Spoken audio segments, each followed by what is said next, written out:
What I also use is like for large glass vase, there is always a challenge how to fix flowers inside without using any of the komi sticks or any wooden structure, which would be like technical things which would normally hide inside of a ceramic vase.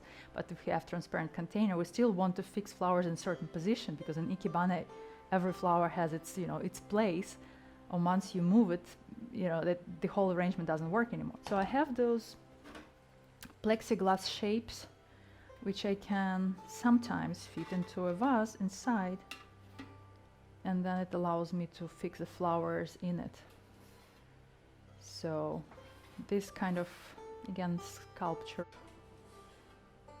And then I could use flowers either high up or inside of the I'm looking for some roses. Maybe I start with smaller ones to see if I can fix them nicely at the bottom of the vase, just removing a few of outside petals, which kind of protective petals, and they get damaged first. Can get quite over.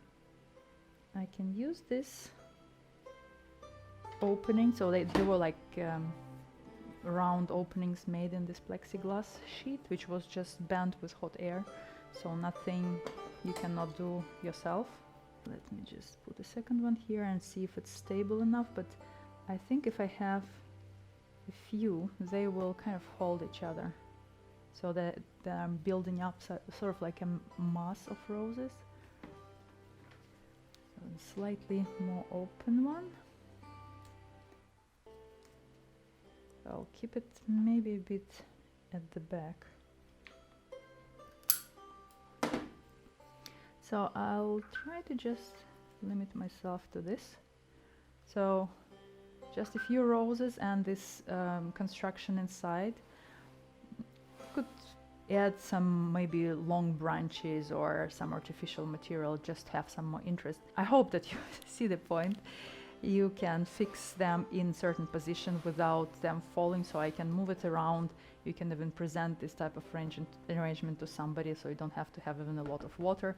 They will safely stay in water. You can transport it, like if you are giving it as a gift. It's interesting enough, and people can even reuse it probably afterwards, so this is something which is relatively easy to do. So I hope you liked it. Don't forget to subscribe and set up the notifications, so that when I post next video, you'll be the first one to know. Until next time!